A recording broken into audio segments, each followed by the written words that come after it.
साल 2014 कई अच्छी बुरी फिल्मों के बाद कंगना की फिल्म क्वीन रिलीज हो चुकी है। कंगना लगभग स्टार बन चुकी हैं। बॉलीवुड की जानी मानी क्रिटिक अनुपमा चोपड़ा के सामने बैठी हैं। इंडस्ट्री के कुछ दिग्गज लाइव ऑडियंस में बैठे हैं। कंगना शुरुआत ही इस बात से करती हैं कि वो लाइव ऑडियंस को देखकर कितनी नर्वस है। फिर धीरे धीरे वो अपनी कहानी सुनाती हैं, सवाल दर सवाल। कंगना ने 3 साल की उम्र में घर वालों से कह दिया है, बर्तन नहीं धोऊंगी बल्कि एक दिन फेमस हो जाऊंगी। कंगना के पिता ने उन्हें 15 की उम्र में थप्पड़ मारा तो उन्होंने कह दिया, दोबारा हाथ उठाया तो मैं आपको पलट कर मार दूंगी। पढ़ने के लिए चंडीगढ़ आई तो हॉस्टल में शॉर्ट्स पहनी सिगरेट पीती लड़कियों को देखकर सोचा, इतना ही आज़ाद होना है मुझे। फिर पढ़ाई छोड़कर दिल्ली चली आई। सिर्फ पढ़ाई ही नहीं, बरसों से जिस रूढ़िवादी कल्चर में पल रही थी उसे भी छोड़ आई। लगभग सभी रिश्ते तोड़कर आ गई। कंगना को देखकर देश ने जाना, ये हीरोइन नहीं हीरो है। ये किसी पुरुष का आईना नहीं है, किसी बड़े स्टार की परछाई नहीं है, किसी और का अनुवाद नहीं है। ये लड़की प्योर है। कंगना उस वक्त एक अल्कोहलिक, एक स्किज़ोफ्रेनिक और एक ड्रग एडिक्ट का किरदार अलग अलग फिल्मों में बखूबी निभा चुकी थी। क्रिटिक सुभाष के झा ने कुछ साल पहले वो लम्हे का रिव्यू करते हुए लिखा था, स्मिता और शबाना के बाद कंगना वो एक्ट्रेस हैं जो अपने रोल को निभाने के लिए अपनी आत्मा को नग्न कर देती है। समय के साथ साथ कंगना अपनी मीडिया प्रेजेंस को तराशती रही। आने वाले 5 सालों में वो हर बीतते दिन के साथ और ज्यादा कॉन्फिडेंट दिखी।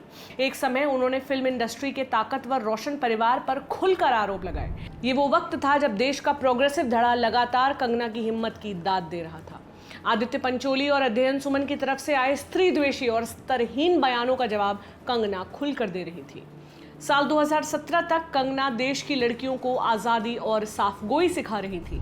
करण जौहर को उन्हीं के शो कॉफी विद करण में जाकर ध्वस्त कर चुकी थी और देश भर में एक्टर बनने का सपना देख रहे युवा को बता रही थी कि यहाँ बिना किसी गॉडफादर और कास्टिंग काउच के भी जगह बनाई जा सकती है, अपनी मेहनत से, अपनी हिम्मत से।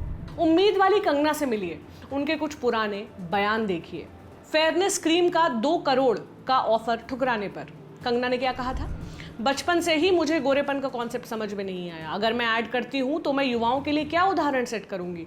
मुझे वो ऑफर ठुकराने का कोई दुख नहीं है। पब्लिक फिगर होने के नाते मेरी कुछ जिम्मेदारियां हैं। जब करण जौहर ने कंगना को कहा था कि वो कंगना के विमेन कार्ड खेलने से तंग आ गए हैं, तब कंगना ने क्या कहा था, इस तरह की बातें औरतों के लिए अपमानजनक है, खासकर उनके लिए जो ज़रूरतमंद है। मैं हर वो कार्ड यूज़ करती हूँ जो मैं कर सकती हूँ।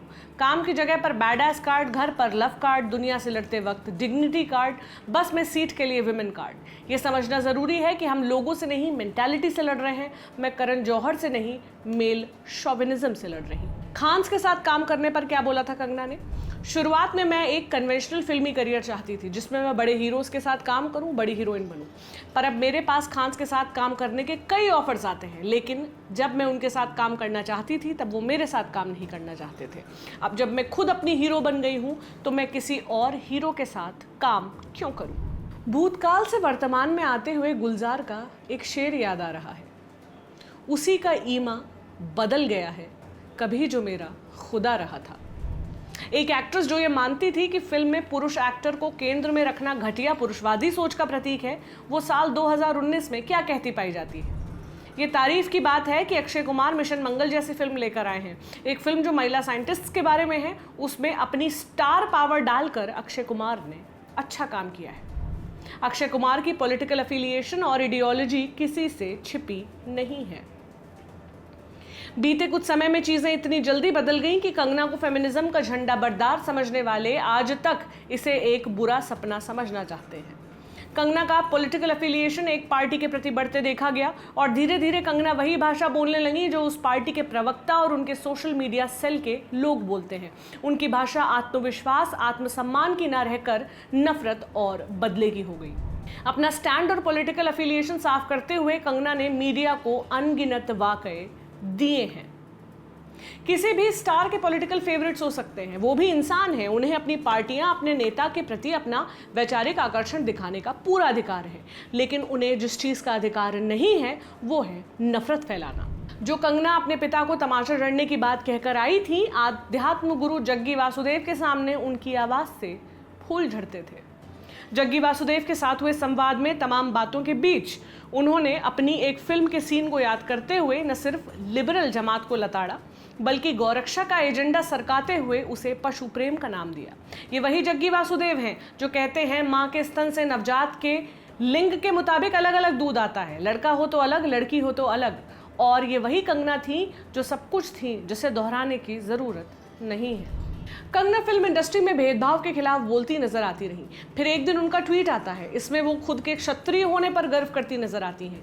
क्या आइडेंटिटी जाति से तय होती है? क्या बहादुर होना क्षत्रिय होने से तय होता है? खासकर भारत जैसे देश में जो जाति और धर्म के आधार पर पहले ही इतना बटा हुआ है। धर्म की बात निकली है तो कंगना का वो ट्वीट भी याद आता है जो हाल के दिनों में उन्होंने आमिर खान को लेकर किया था। पहली बात, आमिर खान किस धर्म को मानते हैं, उसकी पत्नी किस धर्म की है और उनके बच्चे कौन सा धर्म मानेंगे, इसमें किसी को इंटरेस्ट क्यों होना चाहिए। लेकिन कंगना ने इस बात को हाईलाइट किया कि आमिर ने कहा है कि उनके बच्चे इस्लाम धर्म फॉलो करेंगे। संसद में जया बच्चन ने बॉलीवुड को गटर कहने वालों के खिलाफ जो भाषण दिया, उस पर कंगना ने प्रतिक्रिया दी।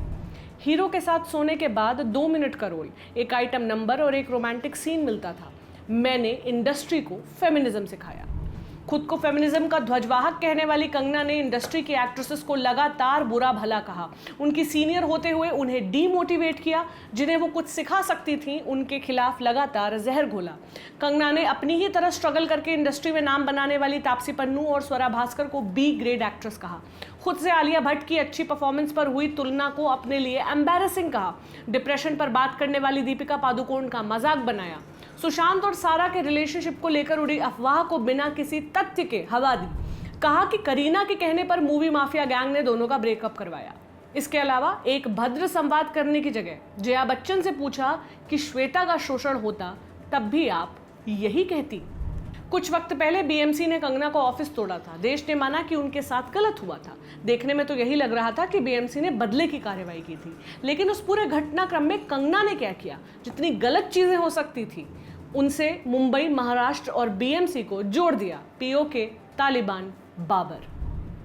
फिर 17 सितंबर को अपने टूटे हुए ऑफिस की तस्वीर शेयर की। मेहनत से बनाया घर टूट जाए तो किसी का भी दिल टूट जाएगा, लेकिन फिर कंगना ने इसे घर का बलात्कार बताया। 2016 में जब सलमान खान ने सुल्तान फिल्म की तैयारी करते हुए ट्वीट किया था कि वर्कआउट के बाद उन्हें ऐसी महिला जैसा महसूस होता है जिसका रेप हुआ हो, तो कंगना ने प्रतिक्रिया दी थी कि सलमान ने बेहद असंवेदनशील बात कही है। कंगना बताएं कि ईंट गारे के घर को भले ही उससे कितना भी इमोशनल जुड़ाव हो, उसको किसी महिला का शरीर कैसे कहा जा सकता है।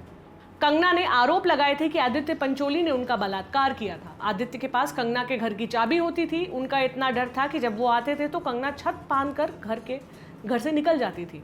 इस कोशिश में उनको कई बार चोट भी लगी थी, ऐसा भी उन्होंने कहा था। इतने कुछ के बाद कोई बलात्कार शब्द का इस्तेमाल एक बिंब की तरह करे तो मामला ठीक नहीं लगता।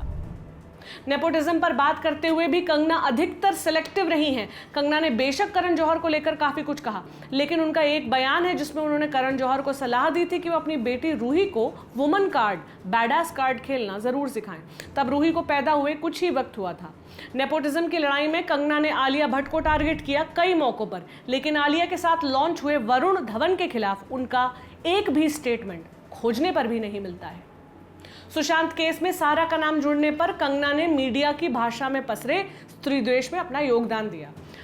करीना को भी विवाद में खींच लिया। एक तरफ वो सनी लियोनी का बचाव करती नजर आती हैं, जो कि अच्छी बात है, पर उर्मिला को सॉफ्ट पॉर्न एक्ट्रेस घोषित कर देती है।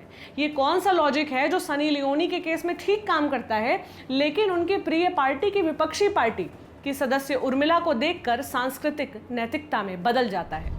जब एक लड़की उन्हें फेमिनिज्म की याद दिलाती है तो वो उन्हें बेवकूफ बुलाती है। कंगना को देखकर ऐसा लगता है कि जिस एक्ट्रेस को लड़कियों ने दिल में बसाया, उनके ताकतवर स्टेटमेंट्स को फूल बनाकर अपनी कल्पनाओं के गुलदस्ते में लगाया, वो फूल ही कागजी निकले जिनका इत्र उड़ गया है। इस कागजी कमल को देखकर अब क्रोध नहीं, निराशा होती है। इस वीडियो पर आपकी क्या राय है, मुझे कमेंट सेक्शन में ज़रूर बताएं। ये पीस आपके लिए लिखा था कुसुम ने। मेरा नाम प्रतीक्षा है। आप देख रहे हैं ललन टॉप। शुक्रिया।